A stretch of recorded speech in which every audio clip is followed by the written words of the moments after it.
Majority అప్పులు తీసుకుని మరి మిగులేమో తెలంగాణకి ఇచ్చి ఆస్తులు అప్పులేమో 50 to 48 పంచారు. ఆస్తులు పంచలా. అదేవిధంగా ఆదాయాలు పంచలా. ఆదాయాలన్నీ కూడా లోకల్ ఉన్నవన్నీ ఎక్కడెక్కడ లోకల్ అని చెప్పి ఆ పరిస్థితిలో దాన్ని ఏ రకంగా నెట్టుకొచ్చింది అన్నీ కూడా తెలిసిన విషయాలే. కాకపోతే ఏంటంటే ఇప్పుడు జరుగుతున్న నష్టం ప్రజలు ఈ 1924లో అంటే గతంలో రాజశేఖర రెడ్డి గారిని దృష్టిలో పెట్టుకుని కానీ సరే రాజన్న పాలన అంటున్నారు, ఆయన కొడుకు కదా అంతకన్నా బాగా చేస్తాడేమో ఒక భావన కానీ ఒక ఛాన్స్ కానీ ఏదైనా కారణాల మూలంగా ఒక అవకాశం ఇవ్వాలనే చేసినప్పుడు అవకాశం ఈ 5 ఏళ్లలో యుద్ధం సృష్టించింది ఆయన మాటలో స్పష్టంగా కనపడింది. నిజానికి ఆయన మాట్లాడిన దాంట్లో అన్ని వాస్తవాలు ఉన్నాయి, అవాస్తవం ఒక్కటి కూడా నాకు కనిపించలేదు. ఎందుకంటున్నా అంటే బాధితులనే నిందితులకు చేర్చడం అనేది మనం చూసాం. గాయాలు తిన్న వాళ్ళు పోలీస్ స్టేషన్కి వెళ్తే వాళ్ళ మీద వాళ్ళని కూర్చోబెట్టి కేసు రిజిస్టర్ చేయకుండా దాడి చేసిన వాళ్ళని పిలిపించుకుని వాళ్ళతో కంప్లైంట్ ఇచ్చి వీళ్ళని కేసులు పెట్టడం, ఈ యొక్క పోలీసు యొక్క రాజ్యం అరాచక పరిపాలన అనేది చూసాం. అదేవిధంగా మరి ఎవరైనా కానీ కష్టం అని చెప్తానికి వెళ్ళి కష్టం తీర్చకపోక సమస్యలు క్రియేట్ చేయటం, ప్రభుత్వం యొక్క పరిపాలన విమర్శిస్తే మరి వయోభేదం లేకుండా 70 ఏళ్ళు 80 ఏళ్ళు అనేవాడిని లేదా ఫేస్బుక్లోనో వాట్సాప్లో షేర్ చేశారని చెప్పి కేసులు పెట్టి సిఐడి అనేది నేర విచారణ కన్నా కూడా ప్రభుత్వానికి వ్యతిరేకంగా పోస్టులు పెట్టేవాళ్ళం, విమర్శలు చేసేవాళ్ళం, లేకపోతే ప్రభుత్వ ఒక చెంచా దాని వ్యవస్థ కింద పూర్తిగా అంటే వైసీపీ కండువా కట్టుకుని పనిచేసే విధంగా వైసీపీ విధంగా సిఐడి ఆ యొక్క వైసీపీ ఐడిగా వాళ్ళు చేసి మొత్తం పోలీస్ వ్యవస్థని సిఐడి వ్యవస్థని భ్రష్టు ఇచ్చి మరి అప్రతిష్ట పాలు చేశారనేది ఈ 5 ఏళ్ల పరిపాలన స్పష్టంగా కనపడతా ఉంది. మరి అదేవిధంగా అంటే గతంలో ఏంటంటే అందరూ ఒక ప్రచారం చంద్రబాబు గారు మీడియాని కోర్టుని మేనేజ్ చేస్తాడనేది, మరి ఆ ప్రచారం తప్పని గత 5 ఏళ్ళలో తేలిపోయింది.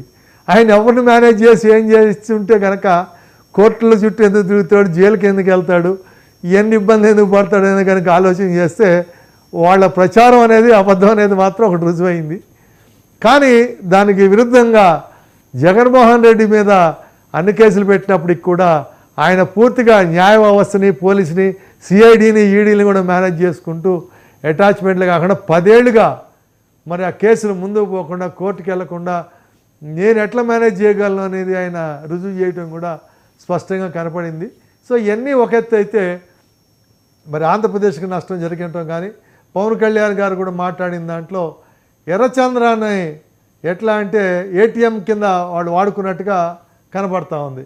ఎర్రచంద్రం అంతా బెంగళూరు దగ్గర కాబట్టి శేషాచలం టు నేపాల్ వయా కర్ణాటక అదే ఇప్పుడు ఏపీ నుంచి దాటించాలంటే ఇటు కుప్పం నుంచి కోలార్ నుంచి బళ్ళారు నుంచి ఇట్లన్నీ తీసుకున్నట్టయితే అనంతపూర్ బెంగళూరు నుంచి కానీ ఏపీ బోర్డర్లో ఉన్న బెంగళూరు వెళ్ళటానికి అన్ని వేలు ఉన్నాయి కాబట్టి అన్నీ ఉపయోగించుకొని తమిళనాడుకి వెళ్తే ఏంటంటే అక్కడి నుంచి మళ్ళీ షిప్కో ఇంకో దానికో పోవాల్సి వస్తుంది తప్ప రోడ్డు మార్గం వెళ్ళే అవకాశాలు లేవు కాబట్టి బెంగళూరు నుంచి పోయి అటు మైసూరు శాండిల్ అన్నీ ఉంది కాబట్టి అటు మైసూరు కింద ఏదో ముద్ర ఇప్పుడు గతంలో మనం చూసాం ఏది ఆంధ్రప్రదేశ్లో ఐరన్ ఓర్ అంతా తమ్ముకుని బళ్ళారి పేరుతో వేబిల్స్ తీసుకుని మరి ఏ రకంగా దోపిడీ జరిగిందో మనం గమనించాం. అదేవిధంగా ఎర్రచంద్రాన్ని కూడా శేషాచలాడుల్ని ఇప్పుడు ఇద్దరు మాట్లాడారు సార్, సీఎం గారు మాట్లాడారు అనేది డిప్యూటీ సీఎం పవన్ కళ్యాణ్ గారు చెప్పిన దాంట్లో స్పష్టమవుతుంది. అంటే ఏ రకంగా రాష్ట్రాన్ని వీళ్ళు దోచుకున్నారు అనేది స్పష్టమవుతుంది. నాకు కూడా తెలుసు, నాకు ఎందుకంటే సంఘాల పరంగా తిరిగాను కాబట్టి ఈవెన్ ఎంప్లాయీస్లో కూడా కొంతమంది ఎందుకు సస్పెండ్ అయ్యారు అంటే వాడు అనవసరంగా ఎర్రచంద్రం దాంట్లో ఇన్వాల్వ్ అయ్యాడు సార్, అందుకు సస్పెండ్ చేయాలి. అంటే ముఖ్యంగా రాయచోటి, రాజంపేట, కోడూరు, ఇటు మదనపల్లి ఈ బెల్ట్ అనమాట, ఇదంతా తిరుపతి నుంచి ఇటు వచ్చి ఈ బెల్ట్ రాజంపేట, కోడూరు, రాయచోటి ఈ బెల్ట్ అంతా మొత్తం ఎర్రచంద్రమే ఉంటుంది అనమాట. రైట్, ఒకసారి రవికిరణ్ గారి దగ్గరికి వెళ్దాం. మనం గమనించాం. రవికిరణ్ గారు ఇప్పుడు ఓకేనండి? రవికిరణ్ గారు వినిపిస్తుందా? ఉన్నారేమో ఒకవేళ ఉంటే అన్మ్యూట్ చేసుకోండి రవికిరణ్ గారు. రైట్, మళ్ళీ మీ దగ్గరకు వస్తా. సురేంద్ర నాయుడు గారు వినపడుతుందా సార్? వినిపిస్తుందండి. సార్ నమస్తే. నమస్తే సురేంద్ర నాయుడు గారు, సార్. నమస్తే. ఊట్ల హలో. సురేంద్ర నాయుడు గారు. సార్ నమస్తే సార్. సార్ ఒకసారి వినిపిస్తుందండి సురేంద్ర నాయుడు గారు? సార్ నాకు వినిపిస్తాను సార్. మీకు వినిపిస్తా ఉన్నా నా వాయిస్? ఆడే శిక్ష అన్నదండి. ఒక్కసారి ఆడియో హలో చేయండి. సార్. రైట్, నా సో హలో వాళ్ళది నమస్తే. ఆడియో ఓకే అయ్యేదాకా. సో దాంతో ఇంకో ఏంటంటే పాయింట్ అంటే మనం ఇందులో గమనించాల్సింది ప్రధానంగా వాళ్ళ ఆవేదన గమనించాలి. రాష్ట్రం ఏ రకంగా పోయిందనేది నిజానికి వాళ్ళు చెప్పింది ప్రజలు గుర్తించారు కాబట్టే మరి 151ని 11 కింద 11 మార్చి చేశారు. వీళ్ళకి అధికారం ఇవ్వటం అనేది స్పష్టంగా కనబడింది. కాకపోతే ఏంటంటే ఒకప్పుడు నాకు కూడా చాలా ఆవేదన ఉంది. ఎందుకంటే ఒక 40 ఏళ్ల క్రితం మేము ఎంత ఫెరోషియస్కుండేవాళ్ళం.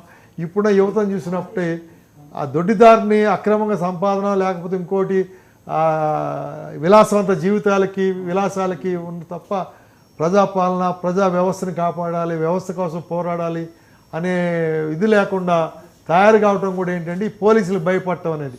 ఒకప్పుడు పోలీసులు భయపడేది కాదు. ప్రస్తావన తీసుకొచ్చారు పోలీసులు కాబట్టి మీరు నిన్న డీజీపీ గారు 16 మంది సీనియర్ ఐపీఎస్ని అందుబాటులో ఉండండి 10 to 5 ఆఫీస్లో బిటి హెడ్ క్వార్టర్స్లో అని. వాళ్ళందరూ కూడా ఇంతకుముందు ప్రభుత్వంలో ఎలాంటి శాఖలు వాళ్ళు హోల్డ్ చేశారు, ఎంత ప్రాధాన్యం వాళ్ళకు ఉందనేది అందరికీ తెలిసిన విషయమే. అంటే ఇది పెద్ద పనిష్మెంట్ కింద లెక్క. మా నోటీస్ లేకుండా మీరు హెడ్ క్వార్టర్స్ విడిచి వెళ్ళొద్దు అనేది కూడా చెప్పారు. అదే సందర్భంలో చంద్రబాబు గారి మీద స్కిల్ డెవలప్మెంట్ కేసు కూడా నిన్న హైకోర్టులో విచారణకు వచ్చింది. సరే, గవర్నమెంట్ తరఫున వాదనలు కూడా చేయమన్నారు, అడ్వకేట్ జనరల్ని సబ్మిట్ చేయమన్నారు, నోటీసులు ఇచ్చారు. సో ఈ డెవలప్మెంట్స్ మీద ఇప్పుడు ఒకటేంటంటేనండి, డీజీపీ గారు 16 మంది ఐపీఎస్లకు ఇచ్చాడంటున్నాం కానీ మరి ప్రభుత్వమే సస్పెండ్ చేసి కూడా విఆర్ కాదు, విఆర్ అంటే ఏంటి, వాళ్ళు డ్యూటీలో ఉన్నారు, వాళ్ళు డీజీపీ ఏం చెప్తే అది చేయాలి. విఆర్ అంటే పోలీసులో వాళ్ళు ఏ పని చేయమంటే పోలీస్ సంబంధించిన పని, అక్కడ పోయి ఆ కేసు చూడండి ఇక్కడ పోయి ఇచ్చేయాలంటే తప్ప ఆయన ఇన్వెస్టిగేటివ్ ఆఫీసర్ గాను సుపీరియర్ ఆఫీసర్కి అధికారాలు ఇవ్వరు తప్ప వాళ్ళు అసైన్ చేసిన వర్క్లన్నీ కూడా చేయాల్సి ఉంటుంది. 10 to 5 అవైలబుల్ ఉండాలి. 10 to 5 కాదు, ఎప్పుడు పిలిచినా అందుబాటులో ఉండాలి. హెడ్ క్వార్టర్ ఉండాలి. హెడ్ క్వార్టర్ వదిలిపెట్టినట్టయితే పర్మిషన్ తీసుకోవాలి అనే దానికి గతానికి కనుక మనకు పోయినట్టయితే డీజీపీ క్యాడర్లో ఉన్నటువంటి ఏపీ వెంకటేశ్వరరావుని సస్పెండ్ చేసి నువ్వు వదలొద్దు, మీడియాలో మాట్లాడొద్దు అని చెప్పి చేసినవి ఒకసారి గుర్తు చేసుకోవాలి మనం కూడా. అంటే గతంలో వాళ్ళు చేసిందే అంటే వాళ్ళు ఏమన్నారు, ఎస్ నిబంధనలు అన్నారు. అదే నిబంధనలు ఇప్పుడు ఈయన కూడా చెప్పాడు. అందరూ తప్పేం లేదు. ఎందుకంటే వీళ్ళు ఈ 16 మంది కూడా అధికారాన్ని అడ్డం పెట్టుకుని రాజకీయ నాయకుల కన్నా విచ్చలవిడితనంగా అధికార దుర్వినియోగం చేస్తూ ప్రభుత్వ సేవలో వైసీపీ పోలీస్ కింద వ్యవహరించిన వీళ్ళు మరి వేళ ఆ పరిస్థితిని ఎదుర్కోవటంలో తప్పేం లేదు. యాక్చువల్గా ఏంటంటేనండి, ఐఏఎస్ ఐపీఎస్ అనేవాళ్ళు వాళ్ళకి సివిల్ సర్వీస్ కోడ్ ఉంటుంది. ఆ కోడ్ ప్రకారం పనిచేయాలి, ప్రతిదీ కూడా న్యాయబద్ధంగా చేయాలి. అయితే గవర్నమెంట్ కూడా ఏమవుతుందంటే దీంట్లో ట్రైనింగ్లో కూడా ఏం చేస్తారంటే ఐపీఎస్లకి ఐఏఎస్లకి హిమాచల్ ప్రదేశ్లో కూడా అక్కడ ట్రైనింగ్ సెంటర్లో ట్రైబల్ ఏరియాలకు పంపిస్తారు. పంపించి ఏంటంటే అప్లికేషన్ ఆఫ్ మైండ్ కావాలి. అక్కడ పేదవాడికి, గిరిజనుడికి, హరిజనుడికి, ఇంకా మిగతా డౌన్డెడ్ పీపుల్కి వాళ్ళు బ్రతకడానికి పరిస్థితులు కల్పిస్తూ దానికి సంబంధించి వీళ్ళు రికమెండ్ చేయడానికి కూడా ఒక అధికారాలు ఇస్తారు. ఈ సర్కమ్స్టాన్సెస్లో వీళ్ళకి ఇట్లా చేయొచ్చు అంటే గవర్నమెంట్ యాక్సెప్ట్ చేస్తుంది. అది చేయకపోగా ఇక్కడ వీళ్ళు ఏం చేసే ఇంకోటి ఏంటంటే కొంతమంది ఐఏఎస్ ఆఫీసర్ గీత గీసుకుంటారు. ఇది ఈ రూల్స్ ప్రకారం ఉన్నప్పుడు దాని మీద గవర్నమెంట్ క్యాబినెట్లో కానీ ప్రభుత్వం నిర్ణయం తీసుకుని ఎస్ పొలిటికల్ ఇప్పుడు ప్రభుత్వాన్ని ఎన్నుకుంది ఎందుకు, ప్రజల కోసం చేయడానికి, రూల్స్ ఇంప్లిమెంట్ చేయడానికి ప్రభుత్వం అవసరంలా, ఆఫీసర్లే సరిపోతారు. కాబట్టి ఏంటంటే ప్రజలకి ఏదైనా ఇప్పుడు స్కీమ్స్ ఉన్నాయి, స్కీమ్స్ ఏ రూల్ ప్రకారం ఇవ్వాలని ఉందండి, రాజ్యాంగంలో లేదే. అయితే ప్రజలకు ఒకసారి ఏది డౌన్ టౌన్ పీపుల్, బీపీఎల్లో ఉండే వాళ్ళకి వీళ్ళందరికీ కూడా మనం అప్లిప్మెంట్ చేయాలంటే వాళ్ళకి ఈవేళ ఇప్పుడు నెహర్ టైంలో పబ్లిక్ సెక్టర్ పెట్టడం మూలంగా ఎన్ని కుటుంబాలు, ఎన్ని లక్షల కుటుంబాలు ఈవేళ ఆర్థికంగా నిలదొక్కుని వాళ్ళ చైను వాళ్ళ పిల్లలు ఈవేళ ఆర్థికంగా ఎందుకే మేము కూడా అంతే. మేము ఒక స్టేజ్ నుంచి చదువుకునే పల్లె నుంచి హైదరాబాద్ వచ్చామంటే మేము వచ్చాక మా పిల్లలు అట్లా ఎడ్యుకేషన్లో అట్లా పల్లెలోనే వ్యవసాయం చేసుకోకుండా అంటే ఇదన్నీ ఎందుకన్నా అంటే ప్రభుత్వం ఒక తరంలో చేసి అప్లిట్మెంట్ అనేది అది పెరగడం మూలంగా దేశానికి, దేశ ఆర్థిక వ్యవస్థకి పునాది లాంటిది. అది బాగుపడటానికి మార్గాలకి ప్రభుత్వం తీసుకోవడానికి రాజ్యాంగం వాళ్ళకి హక్కులు కల్పించారు దాంట్లోది. అయితే ఆ నిర్ణయాలు కూడా తప్పు అనేది ఎక్కడ వస్తుందంటే దాంట్లో వాళ్ళు ఓత్ తీసుకుంటారు. ఆశ్రిత పక్షపాతం వహించను, రాజ్యాంగబద్ధంగా నడుచుకుంటాను, మరి ఓత్ ఆఫ్ సీక్రెసీని మెయింటైన్ చేస్తానన్నప్పుడు వీళ్ళు ఇప్పుడు మీరు దానికి ఉదాహరణ చెప్పాలంటే ఈ చేయటం మూలంగా వాళ్ళకి ఏమైనా ఆర్థిక లబ్ధి కలిగిందా? ఇప్పుడు చంద్రబాబు గారి మీద స్కిల్ డెవలప్మెంట్ కేసులు తవ్వారు. ఎక్కడా కూడా ఆయనకు ఆర్థిక లబ్ధి కలిగినట్టుగా ప్రూవ్ చేయలేకపోయారు. చివరికి ఎలక్ట్రికల్ బాండ్స్ దాకా పోయినప్పటికి కూడా ప్రూవ్ చేయలేకపోయారు. అదే జగన్మోహన్ రెడ్డి గారు కేసులు పెట్టిన దాంట్లో ఎవరైతే రాజశేఖర రెడ్డి ప్రభుత్వం లబ్ధి పొందారో వాళ్ళందరూ కూడా 10 రూపాయల షేర్ని 500 రూపాయలకు కొని ఇట్లా ఆర్థిక లబ్ధి చేర్చారనేది అది అట్రాక్ట్ అవుద్ది కేసు. ఇక్కడ వీళ్ళ నిర్ణయాల్ని సమీక్షించడానికి కోర్టులకు కానీ అక్కడ వస్తుంది. అదేవిధంగా మన సాక్షి పేపర్ కొనమని సాక్షికి అడ్వర్టైజ్మెంట్లు ఇవ్వటం, సాక్షి ఎవరిదండి, ఇవన్నీ కూడా ఏంటంటే అధికార దుర్వినియోగం కింద వస్తాయి. దాని నిర్ణయాలను సమీక్ష చేసి చర్యలు తీసుకోవడానికి రాజ్యాంగం వెసులుబాటు ఇచ్చింది. అంతేకాకుండా వాడికి ఏ లబ్ధి లేకుండా అతనికే కాదు అతను అనుచర గణానికి కానీ ఇంకోళ్ళకి కానీ ఏ రకమైన లబ్ధి కలిగినా కానీ ఖచ్చితంగా it will be comes under review. అది రాజ్యాంగం స్పష్టంగా ఉంది.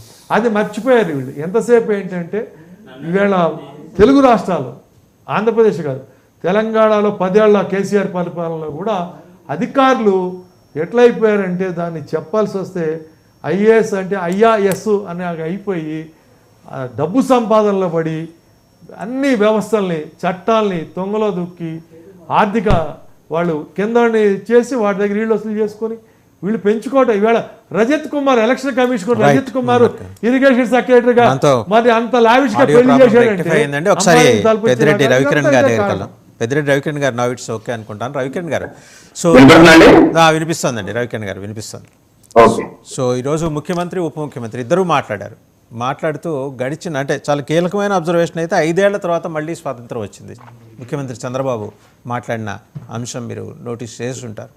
అంటే చాలా మేధోమదనం జరిగిన తర్వాత ముఖ్యమంత్రి గారి అడ్రస్ అది ఆ స్పీచ్ రెడీ అయి ఉంటుంది అనేది అర్థమైంది. ఈరోజు ఆయన టచ్ చేసిన అన్ని పాయింట్స్ వృద్ధి రేటు దగ్గర నుంచి 1,00,000 కోట్ల రూపాయల ఇది ప్రజాధనం ఎలా దుర్వినియోగం అయ్యిందనే దాకా మాట్లాడారు.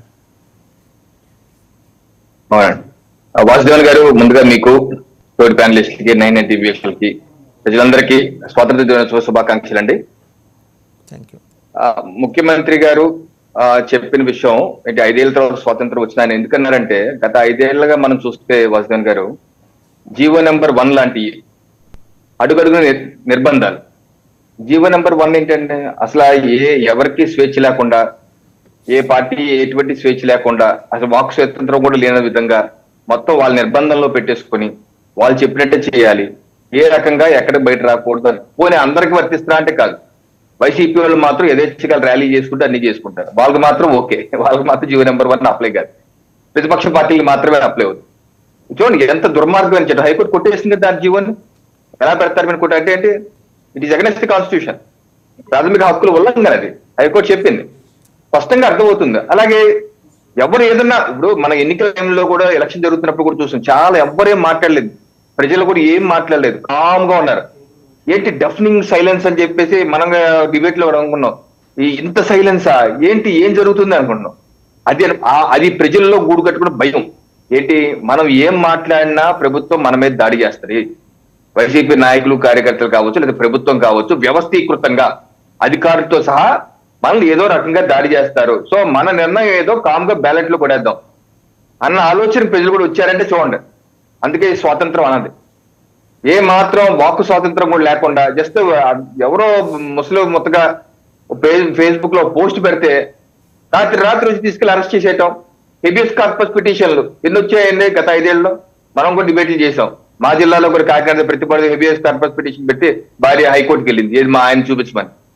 ఏంటిది, ఎస్సీ ఎస్టీల మీద ఎస్సీ ఎస్టీ కేసులు ఎప్పుడు చూడనటువంటి విధానం అన్ని చూసాం. అందుకంటే ఒక దమనకాండ, ఒక నియంతృత్వ పాలన. అందుకే ముఖ్యమంత్రి గారు దాన్ని తెలియజేస్తూ మరోసారి స్వాతంత్రం వచ్చింది అన్నది చెప్పడంలో అతిశయోక్తి లేదు. అలాగే డిప్యూటీ సీఎం గారు కూడా చెప్పారు. ఇప్పుడు ఎర్రచందనం గురించి గతంలో గత ప్రభుత్వం 2019 ముందు ఉన్నటువంటి ప్రభుత్వం కూడా వాళ్ళు చాలా గట్టిగా ఎర్రచందనాన్ని అణచివేయటకు అటువంటి కటింగ్లు చేయకుండా ఉంటా కూడా చెన్నై నుంచి వచ్చినటువంటి కార్మికుల మీద బుల్లెట్ ఫైరింగ్ చేసే స్థాయికి కూడా అది వివాదాస్పదం అయినా ఆ యొక్క ఇంటెన్సిటీని తగ్గించడానికి, ఎందుకంటే ఏదో ఒకటి గట్టి నిర్ణయం తీసుకోకపోతే ఇది తగ్గదు అని చెప్పేసి కొంచెం ఇబ్బంది అయినా సరే చేశారు ఆ పని, కొంత తగ్గింది. బట్ గత ప్రభుత్వ హయాంలో 2019-24 వరకు ఏం జరిగిందండి? ఎక్కడన్నా ఆపే ప్రయత్నం చేశారు? ఎక్కడన్నా లేదు కదా, మొత్తం వదిలేశారు.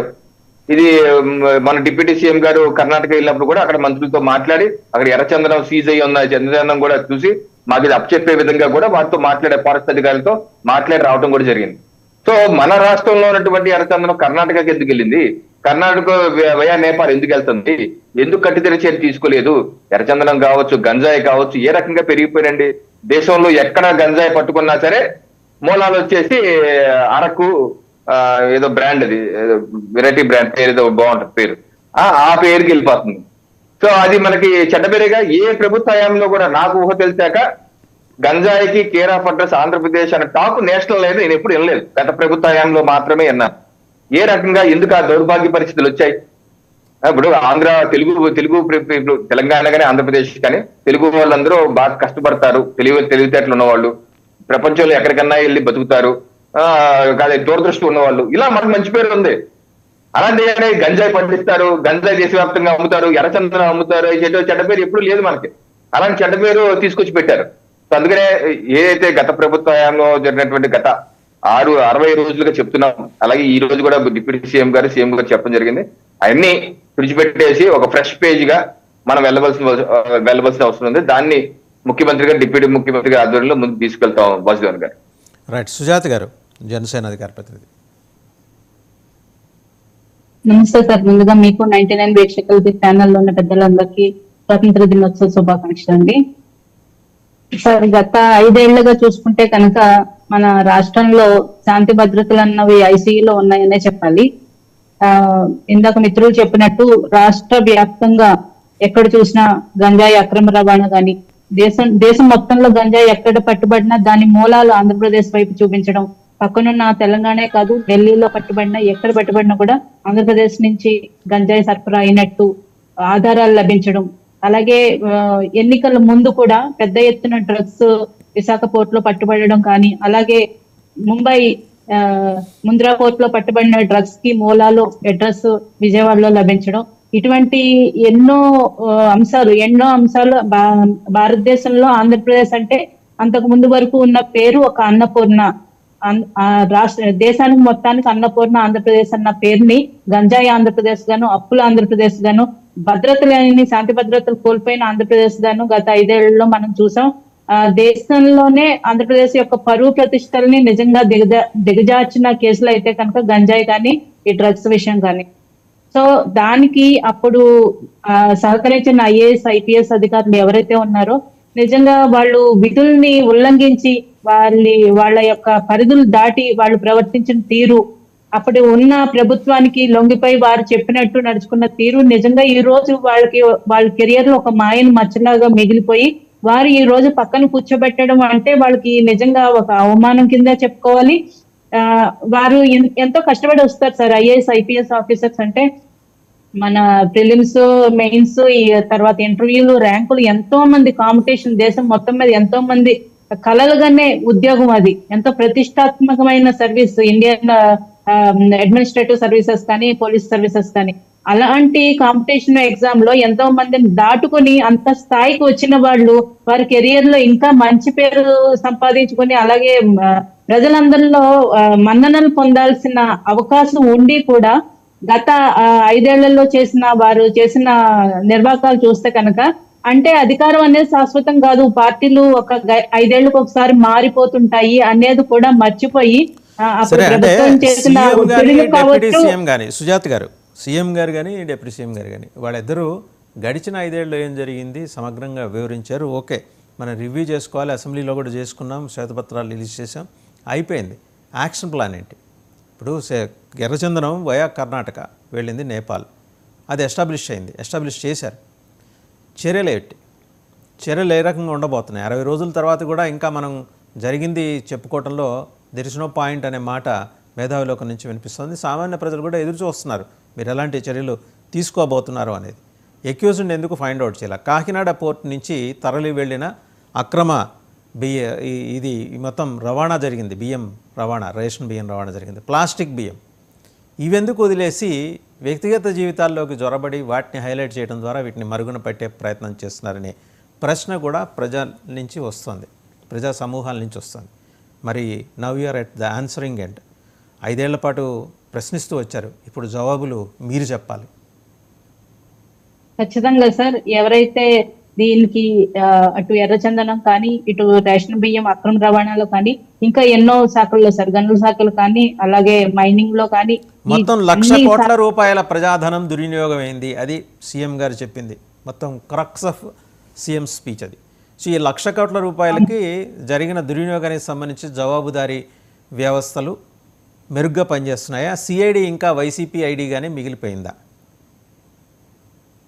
ఖచ్చితంగా సార్, అంటే ఐపీఎస్ సర్వీసెస్ అంటే జగన్మోహన్ రెడ్డి గారి పొలిటికల్ సర్వీసెస్ గా వాళ్ళ ఒక కార్యకర్తల్లాగా కొంతమంది అధికారులు వ్యవహరించడం అనేది ఈ రోజుకి కూడా ఆ శాఖల్లో వారి మనుషులు ఉండి ఫైల్ మాయమైపోవడం కానీ, ఫైళ్లు ధ్వంసం అవ్వడం కానీ ఇంకా చూస్తూనే ఉన్నాం.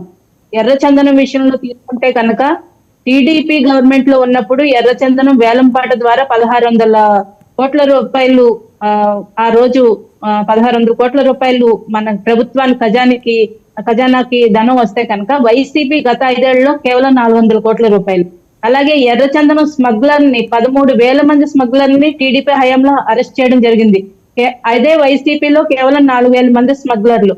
ఎర్రచందనం పరిరక్షణ కోసం ఉన్న అటవీ శాఖ సిబ్బందిని కూడా వాళ్ళు సగానికి సగం తగ్గించేయడం జరిగింది. అలాగే వారి సిబ్బంది రక్షణ కోసం వెళ్లే ఏదైతే వాళ్ళ మెయింటెనెన్స్ ఖర్చులు ఉంటాయో వాటిని కూడా ప్రభుత్వం బిల్లులు చెల్లించకుండా, అంటే వాంటెడ్లీ అక్కడ వాళ్ళ అధికారుల్ని ఎవరైతే ఉన్నారో వాళ్ళని కూడా సిబ్బందిని కూడా పని చేయనీయకుండా ఎర్రచందనం చెట్లు లేని శ్రీకాకుళానికి కొంతమంది ఫారెస్ట్ బీట్ ఆఫీసర్స్ కానీ ఫారెస్ట్ రేంజ్ ఆఫీసర్స్ కానీ అక్కడికి ట్రాన్స్ఫర్ చేసి అక్కడ వాళ్ళకి ఏ పని అప్పచెప్పకుండా అక్కడ కూర్చోబెట్టి ఇలా చాలా, అంటే దొంగ చేతికి తాళాలు ఇస్తే ఎలా అవుతుంది, చక్కగా పక్కనున్న కర్ణాటక తరలించి అక్కడి నుంచి నేపాల్ తరలించి ఎర్రచందనం దొంగలకే చేతికి తాళాలు ఇచ్చి అధికారం ఇచ్చినట్టు అయిపోయింది సార్. ఇది చాలా ఓపెన్ సీక్రెట్, ప్రతి ఒక్కరికి తెలుసు. ఎర్రచందనం స్మగ్లర్ ఒక ఆయనకి ఎమ్మెల్యే టికెట్ కూడా ఇవ్వడం జరిగింది గత వైసీపీ పార్టీ గత ఎన్నికల్లో.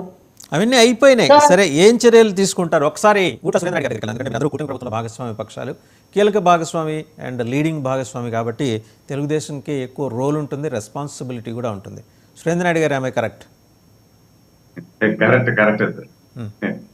ముందుగా మీకు ప్యానల్లో ఉన్నటువంటి మా సోదరి సుజాత గారికి, అదేవిధంగా రవణ్ణకి, అదేవిధంగా చౌదరి అన్నకి అందరికీ కూడా నమస్కారాలు తెలియజేసుకుంటూ, అదేవిధంగా స్వాతంత్ర దినోత్సవ శుభాకాంక్షలు, అసలు సిసలైన స్వాతంత్ర దినోత్సవ శుభాకాంక్షలు ఆంధ్రప్రదేశ్ ప్రజలకు మాత్రం.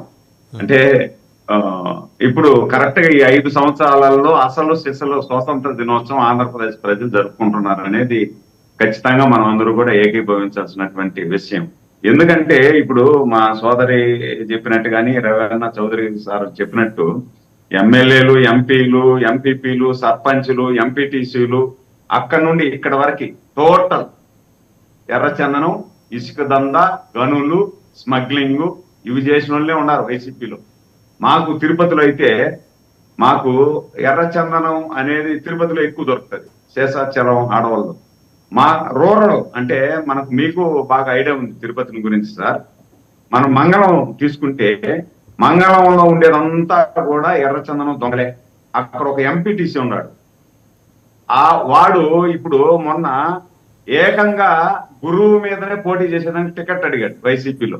ఎవరైతే అతను ప్రోత్సహించినటువంటి గురువు చంద్రగిరి ఎమ్మెల్యే ఉన్నాడో ఆ గురువు మీదనే నేను పోటీ చేయాలా, నాకు టికెట్ కావాలా అనేసి వాడు ఎర్రచందనంలో అరెస్ట్ అయ్యి జైల్లో ఉంటే డైరెక్ట్ గా పోయి పరామర్శించినాడు పాప మీన. దాన్ని అడిగితే కూడా ఏదైతే ఏముంది, నా కార్యకర్త కదా, ఆ కష్టాల్లో ఉండేటప్పుడు నేను వెళ్ళాలి కదా, కార్యకర్త అతను దొంగతనం చేసినాడా, ఎర్రచందనం చేసినాడా, మళ్ళా అంటే ఎంత నిస్సిగ్గుగా వాళ్ళు అడ్డం వేసుకొని వచ్చినారంటే అంత నిస్సిగ్గుగా అడ్డం వేసుకొని వచ్చినారు. కాకపోతే దానికి కావాల్సినటువంటి పరిణామాలు వాళ్ళు అనుభవించేశారు. కాబట్టి దాన్ని ఇంకా లోతుగా మనం చర్చించుకోవాల్సిన అవసరం ఉందా. మీకు ఇసుక ఆంధ్ర బార్డర్ దాటి చేస్తే 2 లక్షలు ఇస్తారు సార్. ప్రతిరోజు ఒక 2 ట్రక్కులు ఇసుక దాటి చేస్తే, ఆంధ్ర బార్డర్ దాటిస్తే 2 లక్షల రూపాయలు. ఇది ఇక్కడ వైసీపీ గత చంద్రగిరి ఎమ్మెల్యే తమ్ముడు 100 కోట్లు సంపాదించాడు. అంటే అతను మేమందరూ కలిసి ఒకప్పుడు కాంగ్రెస్ లో ఉన్నాం, అరుణ్ కుమార్కి అనుచరులుగా ఉన్నాం మేమంతా. ఈ రోజు వాళ్ళు ఎమ్మెల్యే స్థాయిని మించిపోయి, మినిస్టర్ల స్థాయి మించిపోయి ఎక్కడికో వెళ్ళిపోయినారు. నేనేమో నిజాయితీగా బతికి అధికార ప్రతినిధిగా ఎడే సెటిల్ అయిపోయినా. కూర్చొని మనం అందరూ చర్చించుకునే కాడికే మనం నిలిచిపోయినాము. అయితే ఒక ప్రశ్న సురేంద్ర నాయుడు గారు ఒక ప్రశ్న మీరే జవాబు చెప్పండి. 2 ట్రక్కులకి 2 లక్షలు అంటే చాలా మంచి బేరం కదండి. వాళ్ళు మామూలు కోటీశ్వరులు అయి ఉండరు ఈ పాటికి. అదే సార్, ఇప్పుడు ట్రిప్పర్ ఉంది కదా సార్, మనకు 12 వేల ట్రిప్పర్ వస్తుంది సార్. దాంట్లో 10 వేల ట్రిప్పర్ అని, 12 వేల ట్రిప్పర్ అని ఇట్లా ట్రిప్పర్స్ వస్తాయి. ఇలాంటి ట్రిప్పర్లని దాటిస్తే చాలు. అంటే మనకు అరౌండ్ తిరుపతిలో కూడా, మాకు పేరు నేను చెప్పేదానికి నాకు ఇష్టం లేదు కానీ, మా ఫ్రెండ్ ఒకరు బిల్డర్ ఉన్నాడు. బిల్డర్కి ఇసుక కావాలి అంటే నాకు ఎంత కావాలన్నా, అంటే ఒక 6-8 నెలలకు ముందు ఎంత కావాలన్నా అంటే, ఇతను అడిగిన దానికంటే ఎక్కువగా దాదాపు 2 రోజుల్లో, నాకు 1 మంత్ లోపల తోలితే చాలు అంటే 2 డేస్ లో ఇతను ఎంత అడిగాడో అంత డబ్బులు ఇసుకు తీసుకొచ్చి డంప్ చేసేసాడు. ఎవరు నేను చెప్పిన వ్యక్తి, ఈ రోజు రఘు అనేసి ఆ వ్యక్తి తీసుకొచ్చి డంప్ చేసేసాడు. అంటే వాళ్ళు ఎంత విదేక్షిగా. ఇంతకీ జగన్మోహన్ రెడ్డి గారు ఆయనకి టికెట్ ఇచ్చారా లేదా రఘు అనే ఆయనకి? ఇవ్వలేదు కదా. చెవిరెడ్డి భాస్కర్ రెడ్డి తమ్ముడు, అతను టికెట్ గా ఇంకొక అతను ఎర్రచందనం దొంగ ఒక అతను ఉన్నాడు. మన రూరల్ ఆనుకొని వెంకటేశ్వర కాలనీలో ఉంటాడు. అతను చాలా ప్రయత్నం చేశాడు కానీ ఇంకా భాస్కర్ రెడ్డి విషయం మీకు తెలుసు కదా, ఆయన జగన్మోహన్ రెడ్డి గారికి ఇంట్లో మనిషి, ఆయన కాదని ఎవరికి ఇచ్చే పరిస్థితి లేదు కదా. కాబట్టి ఇవన్నీ ఆయన అనుచరులంతా అంటే ఈ స్థాయికి, అంటే 100 కోట్ల స్థాయికి వెళ్ళిపోయినారు. అంటే వాళ్ళు మన పులివెందల నుండి ఇక్కడికి జీబు డ్రైవర్ గా వచ్చాడు. అతను జీబు డ్రైవర్ గా వచ్చి జీబు దోలుకొని ఏదో బతకాలా అనేసి వచ్చిన అతను 100 కోట్లకు అధిపతి అయి కూర్చి ఎమ్మెల్యే టికెట్ అడిగే స్థాయికి వెళ్ళిపోయినాడంటే ఇంకా మీరు లెక్కేసుకోండి ఎంత సంపాదించాడు. అంటే ఎర్రచందనము తోలే వాళ్ళకు డ్రైవింగ్ గా వెళ్ళి, ఎర్రచందనం డ్రైవింగ్ తోలితే ఎంత ఇస్తారా అంటే, దీన్ని మనమే తోలితే ఎంత వస్తుంది అనే విధంగా అతను రోజుకి పరివర్తన చెందినాడు. అమీబా పరివర్తన చెందుతుంది కదా, ఆ విధంగా పరివర్తన చెందుతూ వచ్చి అతను బడా స్మగ్లర్ అయిపోయాడు. 4 సార్లు అరెస్ట్ చేశారు తెలుగుదేశం ప్రభుత్వంలో. 4 సార్లు అరెస్ట్ చేసి కనిపిస్తే పుష్ప సినిమా ఇంకోసారి చెప్తున్నారు మీరు. పుష్ప సినిమా కనిపిస్తే కాల్చివేయండి అనే షూట్ అండ్ సైట్ ఆర్డర్ కూడా ఇచ్చారు తెలుగుదేశం ప్రభుత్వంలో ఉండేటప్పుడు. ఆ 5 సంవత్సరాలు అడ్రస్ లేకుండా అండర్ గ్రౌండ్కి వెళ్ళిపోయాడు. తర్వాత మళ్ళా వైసీపీ గవర్నమెంట్ వచ్చింది, మళ్ళా యథా రాజా తథా ప్రజ స్టార్ట్ చేశాడు. మళ్ళా ఎంపీటీసీ కానుండి ఎంపీపీ కానుండి ఎదిగిపోయి ఈ రోజు ఆ స్థాయికి వచ్చేసాడు. ఇప్పుడు మళ్ళా తెలుగుదేశం వచ్చింది, ఇప్పుడు అడ్రస్ లేదు, మనిషే కనిపించడం లే. మా వాళ్ళందరూ కూడా ఆ పార్టీలో ఉండే కార్యకర్తలు వాళ్ళు కూడా మా పార్టీలో ఫలానోడు ఇట్లా చేసాడు వాడు కనిపించడం లేదు అని సోషల్ మీడియాలో పెడుతున్నారు. రోజు సోషల్ మీడియాలో పెట్టా కూడా వాడు దొరకట్లే. కాబట్టి ఇవన్నీ మనం కదా, మీరు వచ్చి 60 రోజులు అయింది కదా, ఈ పార్టీకి దొరకపుచ్చుకోవాలి కదా మీరు.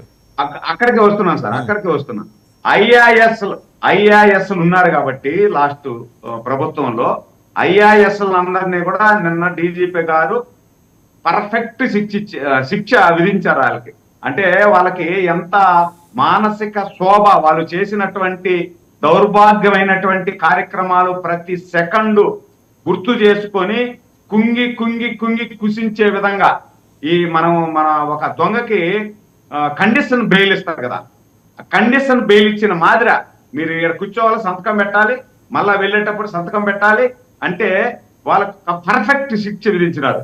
ఈ పర్ఫెక్ట్ శిక్ష విధించారు కాబట్టి ఇంకా ఉన్నటువంటి మిగతా ఐఏఎస్ ఆఫీసర్లు, ఐపీఎస్ ఆఫీసర్లు అందరూ కూడా పారదర్శకంగా పనిచేస్తారనే ఆశాభావాన్ని వ్యక్తం చేస్తూ ఇవన్నీ కూడా మనం ఇందాక చర్చించుకున్నటువంటి వీళ్ళన్నీ కూడా సత్వరమే పరిష్కరించేదానికి ఒక రోడ్ మ్యాప్ అయితే వేశారు.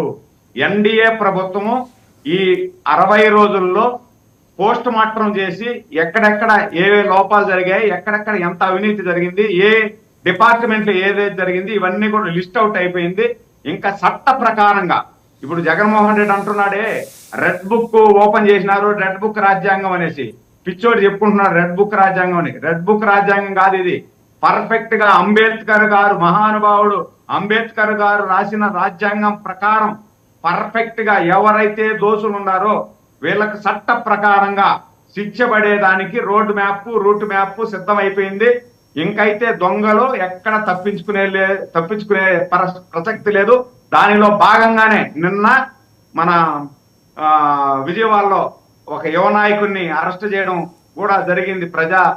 ప్రజలు ఏదో అగ్రిగోల్డ్ దాని మీద ఏదైతే వీళ్ళు ఆస్తులు దొబ్బేయాలని చూశారో వీళ్ళని అరెస్ట్ చేయడం జరిగింది. అదే విధంగా మా రవెన్నోల ఏరియాలో కూడా ఒక దొంగ ప్లాస్టిక్ బియ్యాన్ని దొంగలించిన దొంగ, అదే విధంగా పోర్టు దగ్గర నుండి వందలాది మెట్రిక్ టన్నుల బియ్యాన్ని విదేశాలకి పంపించేసి ఏదన్నా మాట్లాడితే వ్యక్తిగత దోషంలో ఇంట్లో వాళ్ళని విమర్శించడాలు, ఇష్టానుసారం మాట్లాడాలు ఇవన్నీ చూసాం. అతను కూడా శ్రీకృష్ణ జన్మస్థానానికి వెళ్లి ఊసలు లెక్క పెట్టే రోజులు దగ్గరలోనే ఉన్నాయి. ఎవ్వరు కూడా తప్పించుకునే ప్రసక్తే లేదు సార్. ఈ రోజు నుండి నిజమైన అధికారులకి, నిజమైన ప్రజలకి అసలు సిసలైన స్వతంత్ర దినోత్సవం ఆంధ్రప్రదేశ్ లో ప్రారంభమైంది. రైట్, అంటే ఇది ప్రజలకు వచ్చిన స్వాతంత్రం అంటారా? 5 ఏళ్ల తర్వాత అధికారులకు కూడా వచ్చేసినట్టే భావించాలా? నిజాయితీగా పనిచేసే అధికారులకి, ప్రజలకి, అధికారులకి, అందరికీ. అంటే గత 5 సంవత్సరాలలో అధికారులకు స్వతంత్రం లేదు సార్. చోటా మోటా లీడర్ కూడా ఒక ఎంఆర్ఓ దగ్గరికి పోయి ఎంఆర్ఓని ఎవరన్నా వెళితే నమస్కారం పెట్టి సంస్కారవంతంగా ఏదో పని చేసేసుకొని వచ్చుకోవాలా. వీళ్ళు నమస్కారాలు లేదు, సంస్కారవంతము లేదు. నేరుగా పోయినారా, కుర్చీ లాగేసి కూర్చున్నారా, ఈ పని చేయి, ఈ పని చేయకపోతే నువ్వు రేపు తెల్లవారేపాటికి ఎక్కడుంటావో నాకు తెలీదు, శవం అవుతావా, ట్రాన్స్ఫర్ అవుతావా, ఇంకేదన్నా వికలాంగుడు అయిపోతావా తెలియదు, ఈ పని చేసి తీరాల్సిందే అని గొంతు మీద కత్తి పెట్టి పని చేపించుకుని చూసాం మనం. చోటా మోటా లీడర్లు వాళ్ళందరికీ కూడా ఈ రోజు స్వేచ్ఛా వాతావరణంలో స్వేచ్ఛా వాయువులు పీల్చుకుంటున్నారు. అక్రమ కేసులు చాలా మంది మీద పెట్టారని మీరు లోగడ చెప్పేవారు. మీరు కానీ మీ కుటుంబ సభ్యులు కూడా ఎదుర్కొన్నారు, అక్రమ కేసులు ఎదుర్కొన్నారు. మరి వాటి నుంచి బయటపడ్డారా? ఆ ప్రక్రియ మొదలైందా? ఇంకా అది కూడా చట్టం దాని పని అది చేసుకుపోతుందనే పద్ధతిలో నిదానంగా నడుస్తుందా? స్టార్ట్ అయింది. మనం అన్నట్టు మా పాప మీద పెట్టిన కేసు అయితే విత్డ్రా అయిపోయింది, క్యాన్సిల్ అయింది. మా మీద పెట్టిన కేసులు కూడా కొన్ని పరిష్కార దిశగా అడుగులు పడుతున్నాయి. దాదాపు నాకు తెలిసి ఈ 2 నెలల్లో టోటల్ ఈ సుంకలాల బంధం నుండి విముక్తి అయితే పొందుతామనే ఆశాభావం ఉంది. చాలా మంది, నేనే కాదు, చాలా మంది జనసేనలో కానీ బీజేపీలో కానీ, మా బీజేపీ మిత్రుడైతే నాకు బాగా దగ్గర ఎల్ఐసి ఏజెంట్ గా ఉండి నేను ప్రజా సేవ చేయాలని చెప్పి అతను మొన్న కార్పొరేషన్ ఎలక్షన్ లో నామినేషన్ ఎత్తుకుపోతే మా కండ్ల ముందర సొక్కాయి చింపి బాధేసి నామినేషన్ పత్రాలు చెప్పుకుంటే మేము వెళ్ళి అపోజ్ చేసి మాకు వాళ్ళకు రణరంగం జరిగిపోయింది. మీరందరూ కూడా సోషల్ మీడియాలో చూశారు. మున్సిపల్ ఆఫీస్ ముందర రణరంగం జరిగింది. ఇలాంటి రణరంగం చేసి అంటే ప్రజల సేవ చేయడం కోసం, అంటే స్వేచ్ఛగా ఎన్నికలు చేయండి, వాళ్ళు ఎవరికి ఓటేస్తే వాళ్ళు గెలుచుకొని వాళ్ళు ప్రజా జీవితంలో ఉంటారు అంటే అవంతా కాదు. మా వంట లేదు, స్వేచ్ఛగా వాళ్ళకి ఎలక్షన్ చేయడాలు మాకు రాసి ఉండేదంతా ఇదే విధంగా దౌర్జన్యాలు, దమనకాండలు, మాట్లాడితే అరెస్టులు, లేదంటే సో రోడ్ మ్యాప్ రెడీ అయింది అన్నారు 2 నెలల తర్వాత. రెడీ అయిపోయిన రోడ్ మ్యాప్ యాక్షన్లోకి ఎప్పుడు వస్తుందని అనుకోవచ్చు సార్? మ్యాక్సిమము 60 days లోపల ఆ కేసుల తీవ్రతను బట్టి ఒక్కొక్కటిగా టోటల్ స్టార్ట్ అవుతాయి. చట్ట ప్రకారం చట్టం మనకు చుట్టంగా వద్దు. మనకు చట్టం అందరికీ సమానంగా ఉండాలి. వైసీపీ అయినా తెలుగుదేశం అయినా. సార్ అంతెందుకు సార్, ఇందాక ఈరోజు మార్నింగ్ స్వతంత్ర దినోత్సవం మేము మా సచివాలయంలో జెండా ఆవిష్కరణకి వెళ్ళాం. జెండా ఆవిష్కరణకు వెళ్తే సచివాలయంలో ఉద్యోగస్తులు చెప్తున్నారు, సార్ ఏం సార్ మా కోసం మీరు వచ్చి వెయిట్ చేస్తున్నారు, ఇది కొత్తగా ఉంది సార్, వింత, లాస్ట్ 5 సంవత్సరాల్లో మాకు ఇది లేదు సార్, మేము వచ్చి అన్ని రెడీ చేసి వెయిట్ చేయాలా, వాళ్ళు వస్తేనే 8కా 9కా 10కి కానీ వాళ్ళు వస్తేనే జెండా ఆవిష్కరించాలా, లేదంటే మేము వచ్చే వరకు వెయిట్ చేయాలా, ఇంటికి వచ్చి చెప్పాలా ముందు, రేపు జెండా ఆవిష్కరణ కార్యక్రమం మీరు ఎన్ని గంటలకు వస్తారు సార్, మీ అపాయింట్మెంట్ ఇస్తే ఆ టైం మేము ఫిక్స్ చేస్తాం సార్ అని అడగాల్సిన పరిస్థితి మాకుండేది. ఏం విచిత్రంగా ఉంది సార్, మీరు వచ్చి మా కోసం వెయిట్ చేస్తున్నారు. సో మంచి రోజులు వచ్చాయంటారు మొత్తానికి. ముఖ్యమంత్రి చెప్పిన మాటలతో మీరు కూడా ఏకీభవిస్తున్నట్టున్నారు. ఒకసారి రవికిరణ్ గారి దగ్గరికి వెళ్దాం. రవికిరణ్ గారు, ఇన్ఫ్యాక్ట్ ఏంటంటే ముఖ్యమంత్రి గారు, రాష్ట్ర బీజేపీ అధ్యక్షురాలు పురంధరేశ్వరి గారు కూడా భేటీ అయ్యారు. అంటే పార్టీ అధ్యక్షులుగా, ఆయన తెలుగుదేశం పార్టీ జాతీయ అధ్యక్షుల హోదాలో. మొత్తానికి ఈ నామినేటెడ్ పదవుల పంపకం ఎలా జరగాలి, 60:30:10 లేకపోతే 50:30:20 ఏదో మొత్తానికి దాని మీద ఎక్సర్సైజ్ నడుస్తున్నట్టుంది. కేవలం మేము గెలిచిన సీట్లు కాదు ప్రాతిపదిక, లేకపోతే మేము పోటీ చేసిన సీట్లు కాదు ప్రాతిపదిక, మా సపోర్టు మా దన్ను ఉండబట్టి ఈరోజు కూటమి అధికారంలోకి వచ్చిందని బీజేపీ హెడ్ క్వార్టర్స్ చాలా బలంగా తెలుగుదేశానికి మెసేజ్ పంపించినట్టు సమాచారం. సో మొత్తానికి ఏంటంటే ఈ రేషియోలో ఏవో కొన్ని ఫ్లక్చుయేషన్స్ ఉండొచ్చు, కాస్త అటు ఇటుగా 60-30-10 కాదు, అదేదో 50-30-20, ఆ 30 బీజేపీ 20 జనసేనకి అని మాట వస్తోంది. మీ అధ్యక్షురాలు అయితే చాలా స్పష్టంగా హెడ్ క్వార్టర్స్ ఏం చెప్పిందో అది చెప్పి వచ్చారట. ఇది టకారం. అదే వసుధన్ గారు, ఇప్పుడు గత 10-15 రోజులుగా చూస్తున్నాం, ఈ చట్టాలు కొడుతున్నాయి. మీరు చెప్పిన పర్సంటేజ్లు ఒక్కో రకంగా సోషల్ మీడియాలో కావచ్చు, మెయిన్ స్ట్రీమ్ పేపర్లో రాస్తున్నారు. బట్ ఏమీ వాస్తవాలు కాదు. ఎందుకంటే గత 4-5 రోజుల క్రితం కూడా పార్లమెంటరీ సెషన్స్ అవ్వక ముందు కూడా మేము మమ్మల్ని అడిగిన ఓపెన్ గా డిబేట్ లో కూడా చెప్పడం జరిగింది, ఇప్పుడు వరకు అటువంటి చర్చ ఏం జరగలేదు, ఎందుకంటే పార్లమెంట్ సెషన్స్ అవ్వాలి, అయినాక అప్పుడు మా రాష్ట్ర అధ్యక్షులు వారు అలాగే కేంద్రం నుంచి కూడా దోతలు కూడా వస్తారు, వచ్చినప్పుడు జనసేన, తెలుగుదేశం పార్టీ, బీజేపీ ముగ్గురు కూర్చొని మాట్లాడుకుని ఏ రకంగా చేయాలి నామినేటెడ్ పోస్ట్ అని చర్చిస్తారో ఆ తర్వాత నిర్ణయాలు జరుగుతాయి అని చెప్పి చెప్పడం జరిగింది. దానిలో భాగంగానే పార్లమెంట్ సెషన్స్ అయినాక పురంధేశ్వరి గారు కలవడం జరిగింది, మాట్లాడారు. అయితే దీన్ని గట్టిగా చెప్పారు, నొక్కి ఒక్కని చెప్పారు, ఇదేముండదు. ఎన్డీఏ కూటమి అందరూ సయోధ్యగానే ఏది చేస్తే బాగుంటది, ఎలా చేస్తే బాగుంటది అన్న దాని మీద ఇచ్చిపుచ్చుకునే ధోరణిలోనే ఒక సుహృద్భావ వాతావరణంలోనే జరుగుతుంది. కానీ ఇక్కడ ఎక్కడ మొండిపట్టు, మొంకుపట్టు, లేకపోతే కొంచెం చిన్నపుచ్చుకుంటూ పెద్ద పుచ్చుకుంటూ ఇటువంటిది ఏం లేదండి. ఇచ్చిపుచ్చుకునే ధోరణిలోనే సాగుతుంది. 3 పార్టీలు చక్కగా అందరికీ ఆనందదాయకంగానే, సంతృప్తికరంగానే నామినేటెడ్ పోస్టులు కూడా పంపకాలు జరుగుతాయని చెప్పేసి నేనైతే ఆశాభావం వ్యక్తం చేస్తున్నాను. అలాగే ఇంకోటి మీరు అన్నది ఐపీఎస్లు, దాని గురించి ఒక నిమిషం అది చెప్తాను. ఐపీఎస్లు ఓకే, పోలీస్ వ్యవస్థ ఒక చాలా డిసిప్లిన్ వ్యవస్థ సార్. అది 24/7 పనిచేసే ఎమర్జెన్సీ వ్యవస్థ. ఓకే, ఆ పోలీసు వ్యవస్థ మీద అత్యంత గౌరవం ప్రతి ఒక్కరికి ఉంటుంది. ప్రతి కుటుంబంలోనూ పోలీస్ అధికారులు ఉంటారు. మా కుటుంబంలో కూడా ఏసీపీగా చేసి, మా మావయ్య గారు ఏసీపీగా చేసి రిటైర్ అయ్యారు. అలా ప్రతి కుటుంబంలోనూ ఉంటుంది. సో ఎంత శ్రమిస్తున్నారో పోలీసులు అన్నది మనందరం కళ్ళ ముందు చూసిన వాళ్ళు. ఓకే, కానీ పోలీసు వ్యవస్థల్లో పోస్టింగ్లు రాకపోవటం, బీఆర్కి వెళ్ళటం ఇవన్నీ కామన్. ఇప్పుడు సిఐలు, డిఎస్పీలు పోస్టింగ్లు కొంతమంది అప్పుడు బీఆర్కి రిపోర్ట్ చేయమంటారు, అంటే ఎస్పీ ఆఫీస్ లో రిపోర్ట్ చేయమంటారు, ఎస్పీ ఆఫీస్ లో అందుబాటులో ఉండమంటారు. ఎస్పీ ఆ పై స్థాయి అనుకోండి, డీజీపీ ఆఫీస్ లో అందుబాటులో ఉండమంటారు.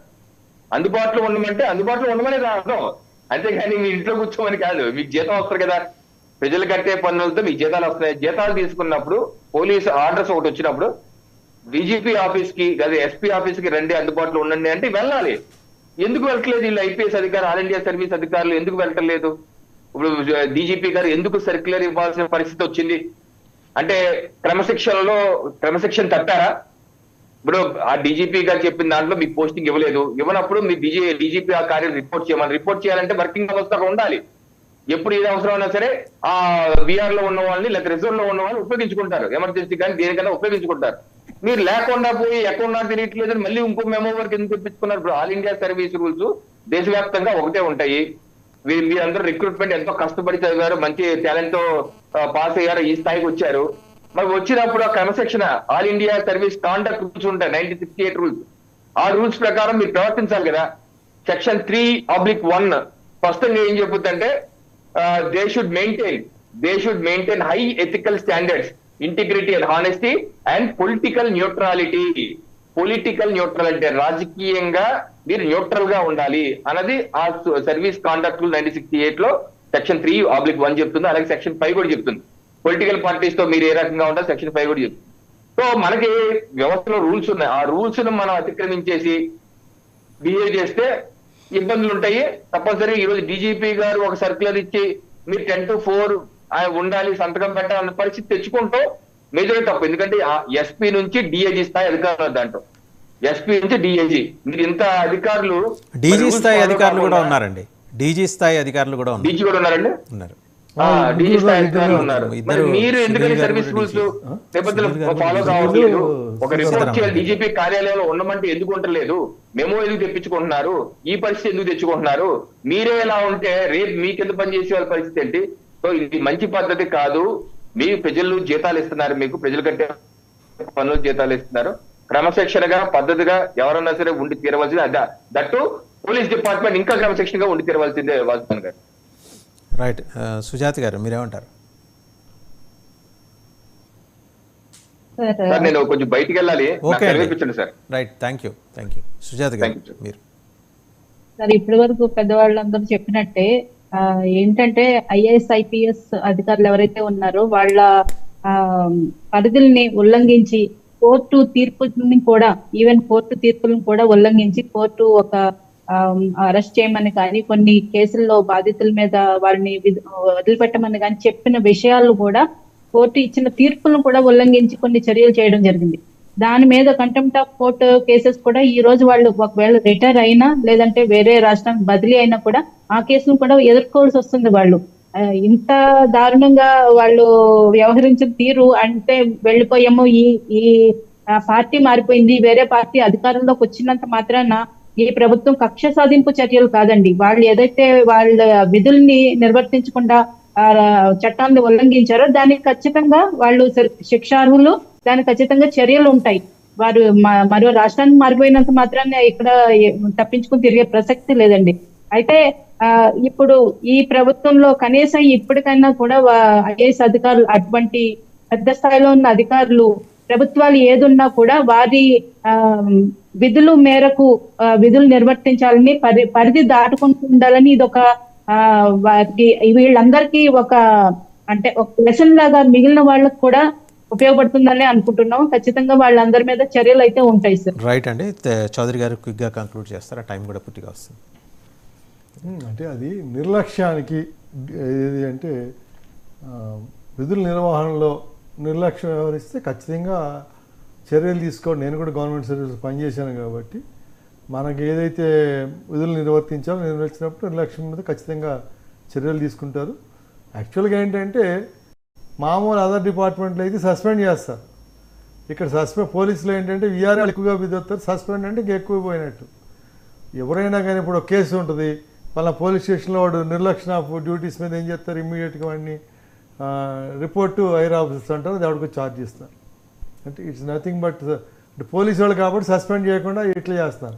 అదే అదర్ డిపార్ట్మెంట్లో అయితే సస్పెండ్ చేస్తారు. సో అందు గురించి ఏంటంటే ఇది మిగతా అధికారులకు కూడా ఒక హెచ్చరిక లాంటిది. సో ఎవరు అయినా కానీ మనం మన యాంబిట్ ఆఫ్ దీంట్లో మనం పనిచేయాలా. అలా అని ఎవరైతే ప్రభుత్వం ఉన్నటువంటి మరి రాజకీయ నాయకులు కానీ ఆ ప్రభుత్వ యొక్క మంత్రులని, ఎమ్మెల్యేలు వాళ్ళకి కూడా ప్రోటోకాల్ ప్రకారంగా వాళ్ళకి ఇచ్చే మర్యాద వాళ్ళకి ఇవ్వాలి. మేజర్గా ఈ రాజకీయ నాయకులు కానీ ప్రభుత్వం అంటే అధికారులు, అనధికారులు, నాన్ అఫీషియల్స్ అంటారు వాళ్ళు, పొలిటీషియన్స్ని, వీళ్ళందరూ కూడా అల్టిమేట్గా చేసేది ప్రజల కోసం, ప్రజలకు సేవ చేయడానికి, ప్రజలకు కావాల్సిన మనం డెలివరీ చేయడానికి. ముఖ్యంగా బీపీఎల్ పీపుల్కి కానీ, డౌన్ ట్రేడ్ అని అప్లిట్ చేయడానికి కానీ, పావర్టీని తీసుకొచ్చి పావర్టీ తగ్గించడానికి అన్నీ కూడా చేయడానికే ఇవన్నీ కూడా మనకు రాజ్యాంగం నిర్దేశించబడ్డాయి. కాబట్టి అట్లా చేసినట్టయితే ఏ సమస్య ఉండదు. చేయనప్పుడు ఖచ్చితంగా ఎవరైనా చేసుకోవాల్సిందే. కాబట్టి ఏంటంటే రైట్, దాని విధంగా మనం ముందుకెళ్ళాలనేది నేను. రైట్. సురేంద్ర నాయుడు గారు క్విక్గా కంక్లూడ్ చేయండి. సరే, ఇప్పుడు మామూలుగా మాకు బెంగళూరులో మా పాపకి ఒక చిన్న కంపెనీ పెట్టించా. మొన్న నేను 10 రోజుల ముందు వెళ్తే రిసెప్షన్ లో ఇద్దరు పిల్లల్ని కూర్చొని పెట్టి, సరే నేను అటు ఇటు పోయి వస్తున్నాను, వాళ్ళు కూర్చొని చూస్తున్నారు. వచ్చిన వాళ్ళు ఎవరన్నా రావడం, వీళ్ళు లేచి నిలబడి నమస్తే చెప్పండి, రావడం లేచి నిలబడితే నమస్తే చెప్పండి.